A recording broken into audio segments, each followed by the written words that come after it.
गांव में तो सब जगह अकाल की परिस्थिति हो गई है। लगता नहीं कि अब इस गांव में ज्यादा दिन रुकना उचित होगा। काम के लिए बाहर गांव तो जाना ही पड़ेगा। भूषण काम की तलाश में दूसरे गांव की ओर निकल पड़ता है। चलते चलते वह विजयपुर गांव में आ जाता है। वहां उसका रहने का कोई ठिकाना नहीं था और उसके पास कोई काम भी नहीं था। चलते चलते वो एक अमीर किसान मगन सेठ के पास आ पहुंचता है। सेठ जी, मैं भूषण दूसरे गांव से आया हूं। हमारे गांव में अकाल की परिस्थिति हो गई है। लोगों के खेत सूखे पड़े हैं। गांव में बूंद बूंद पानी के लिए लोग तरस रहे हैं। अगर मुझे आपके पास कुछ काम मिल जाएगा तो बहुत कृपा होगी। अरे रे रे, लगता है तुम्हारी हालत बहुत खस्ता हो गई है।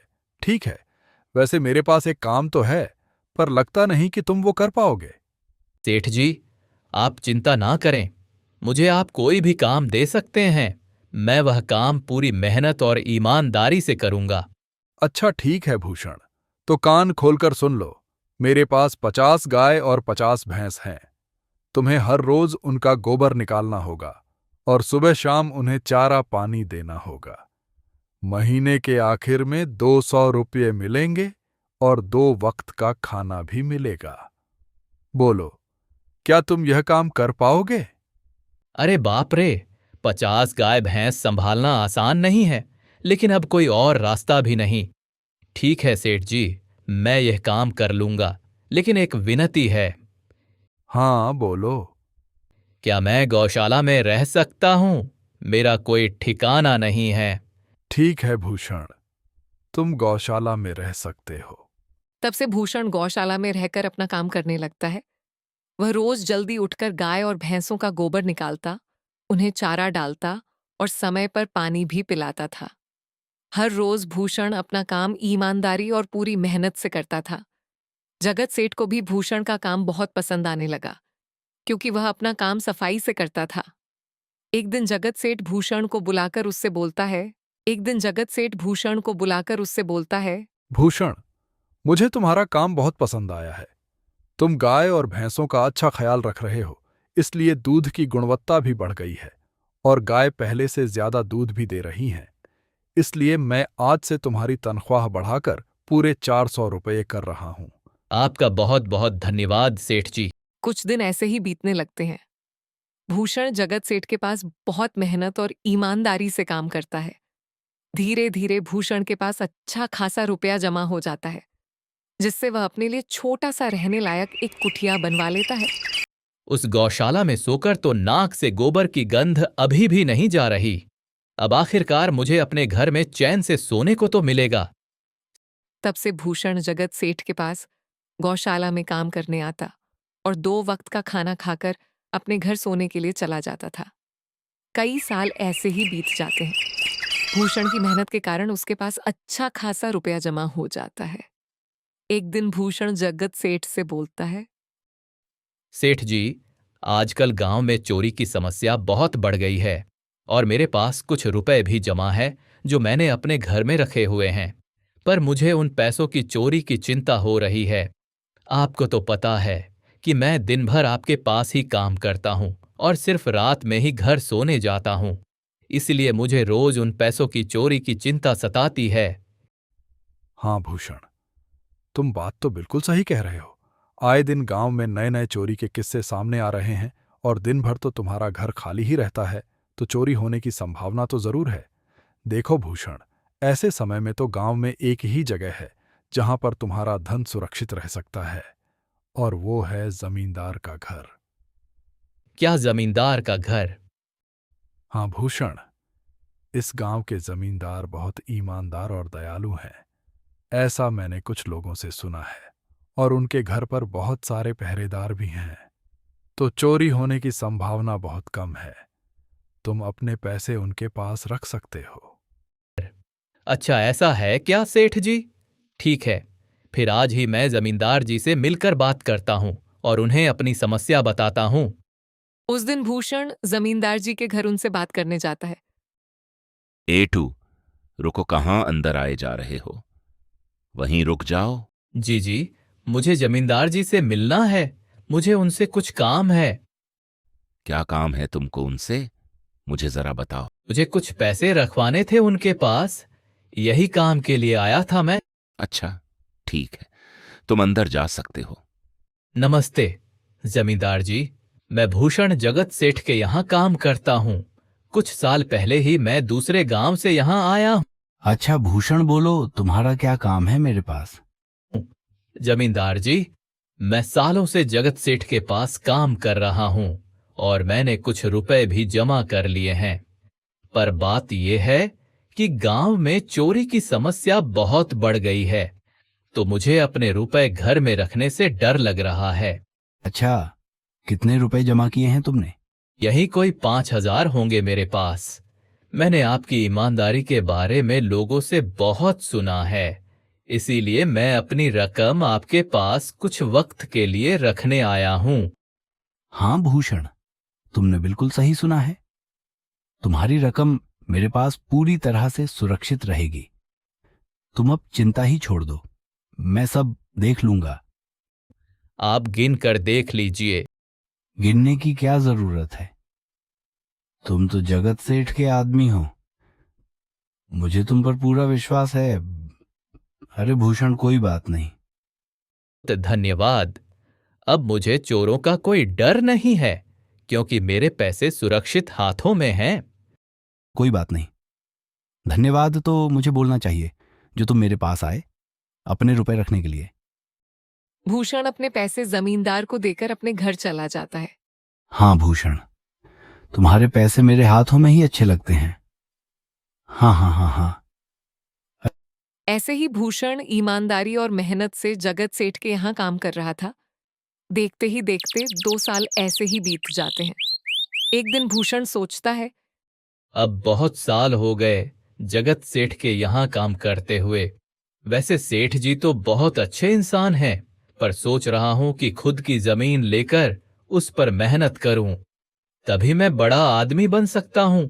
अब जो मेरे पास थोड़े कुछ पैसे हैं और जो जमींदार के पास कुछ पैसे संभालने के लिए दिए हैं, वह जमा करके थोड़ी जमीन खरीद लूंगा। आज ही जमींदार से मिलने जाता हूं और अपने रुपए मांगता हूं। यह सोचकर भूषण जमींदार जी के घर चला जाता है। जमींदार जी, मैं अपने रुपए वापस लेने आया हूं। आपके पास मैंने 5,800 रुपये दिए थे संभालने के लिए। अरे भाई साहब, मैंने पहचाना नहीं आपको। वैसे कौन हो आप? अरे जमींदार जी, मैं भूषण हूं। पिछले साल मैंने आपको पैसे संभालने के लिए दिए थे, याद आया कुछ? अरे भाई साहब, मेरे पास कितने सारे लोग आते जाते हैं पैसे रखने के लिए, और सभी के साथ मेरा अच्छा व्यवहार होता है। वैसे आपके पास कोई कागजात हैं क्या? क्योंकि मैं हर व्यक्ति से कागज पर ही व्यवहार करता हूं। किसने कितने पैसे दिए, किसके कितने पैसे रखे हैं, सबका व्यवहार रहता है मेरे पास। जमींदार जी, यह आप क्या बात कर रहे हैं? आपकी ईमानदारी देखकर ही मैंने आपको पैसे दिए थे संभालने के लिए, और आप अब ऐसी बातें कर रहे हैं। कृपया करके मेरे पैसे मुझे वापस कीजिए। हाँ भूषण, मैं ईमानदारी से ही काम करता हूं, इसलिए तो तुमसे मैं डॉक्यूमेंट्स मांग रहा हूं। क्या तुम्हें पता नहीं, जब तुम किसी से पैसों का व्यवहार करते हो तो तुम्हें स्टैंप पेपर पर लिखकर देना पड़ता है। तुम किसी से भी पूछ सकते हो। मैं आपके पैर पड़ता हूं, कृपया करके मेरे रुपए मुझे दे दीजिए। बड़ी मेहनत से मैंने वो पैसे जमा किए थे, मुझ पर ऐसा अन्याय न करें। अरे क्या यह झूठ मूठ का रोना धोना लगाया है? लगता है तुम ढोंगी हो और मेरी ईमानदारी और भोलेपन का फायदा उठाकर मुझसे यह रुपए लेने आए हो। रुक, तुझे अभी सबक सिखाता हूं। जमींदार अपने आदमियों को बुलाकर भूषण की पिटाई करने को कहता है। मुझे अभी सबक सिखाता हूं, इसे तब तक मारो जब तक यह बेहोश ना हो जाए। इस 2 कौड़ी के आदमी ने मेरी ईमानदारी पर सवाल उठाया है, इसे छोड़ना मत। फिर भूषण दुखी होकर अपने घर चला जाता है। भूषण के शरीर पर घाव के निशान स्पष्ट दिखाई दे रहे थे। 2 दिन से भूषण घाव के दर्द के कारण जगत सेठ के घर काम के लिए नहीं जा पाता है। इसलिए अगले दिन जगत सेठ भूषण के पास आ जाते हैं। वह देखते हैं कि भूषण खाट पर सो रहा है और वह बड़ा ही चिंता में नजर आ रहा है। भूषण भाई, तुम 2 दिन काम पर नहीं आए, क्या हुआ भाई? तबीयत ठीक है ना तुम्हारी? कुछ समस्या है क्या? अरे सेठ जी, आप खुद यहाँ आए हो। आप खबर भिजवाते तो मैं खुद चला आता। जगत सेठ, क्या बताऊं, जिस जमींदार के पास पिछले साल मैंने अपने पैसे संभालने को दिए थे, वो आज मुझे पैसे वापस नहीं करना चाहता। वो बहुत लालची इंसान है। वो लोगों को ठग रहा है, और जब मैंने बाद में गिड़गिड़ाना शुरू किया तो उसने डंडे से मार मार कर मेरी पिटाई करवा दी और मुझे वहां से धक्के मारकर निकाल दिया। अरे बाप रे, ये तो बड़ा ही गंभीर विषय है। मैंने तो जमींदार के बारे में अच्छा ही सुना था, पर मुझे भी नहीं पता था कि वो इंसान इतना गिरा हुआ है। तभी मैं सोचूं, हर साल उसकी संपत्ति इतनी ज्यादा कैसे बढ़ रही है। मुझे माफ कर दो भूषण, मैंने ही तुम्हें जमींदार के पास जाने को बोला था। गलती तो मेरी भी है। नहीं जगत सेठ, आप तो मेरा अच्छा ही सोच रहे थे। यह तो उस जमींदार का लालच है। अब लगता नहीं मेरे पैसे उस जमींदार से वापस मिलेंगे भी। भूषण, मेरे पास एक तरकीब है जिससे मैं तुम्हारे पैसे तुम्हें वापस दिला सकता हूं। जगत सेठ भूषण के कान में सारी तरकीब बताता है। हे ऊपर वाले, यह तरकीब कामयाब होने दीजिए। अगले दिन जगत सेठ बहुत सारे पैसों को एक सूटकेस में भरकर खुद जमींदार के घर जाता है। अरे जगत सेठ, आप खुद यहाँ। बोलो भाई, इस गरीब के घर कैसे आना हुआ? हमारा तो यह सौभाग्य है कि आप जैसे धनी आदमी के चरण हमारे घर में लगे हैं। नमस्ते जमींदार जी। अरे जमींदार जी, आप तो मुझे अब लज्जित कर रहे हैं। वैसे मैं कुछ महीनों के लिए दूसरे राज्य में व्यापार करने जा रहा हूं। मैं यह लगभग 25,000 रुपये लाया हूं। मुझे डर है कि कहीं यह चोरी ना हो जाए। क्या आप मेरे सारे पैसे अपने पास संभाल कर रख सकते हैं?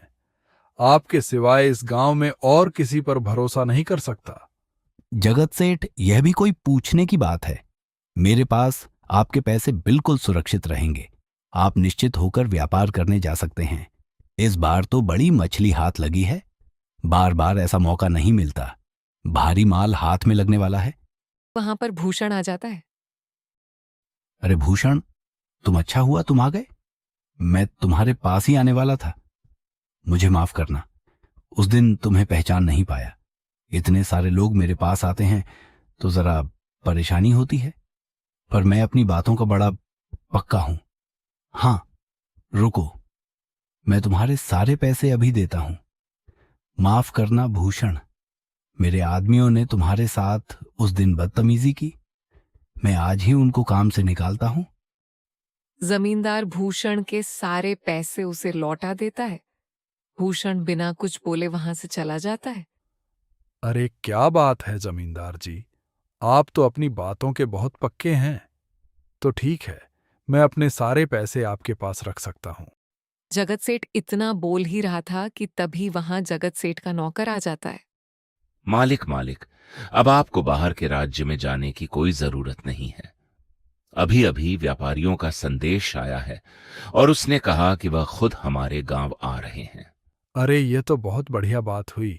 अब मुझे इतनी दूर नहीं जाना पड़ेगा। सुन रहे हो जमींदार जी, व्यापारी यहां आ रहे हैं। अब मुझे नहीं लगता कि यह पैसे आपके पास रखने का कोई मतलब होगा। चलो, आपका बहुत बहुत धन्यवाद। आपने इतनी ईमानदारी दिखाई मुझे।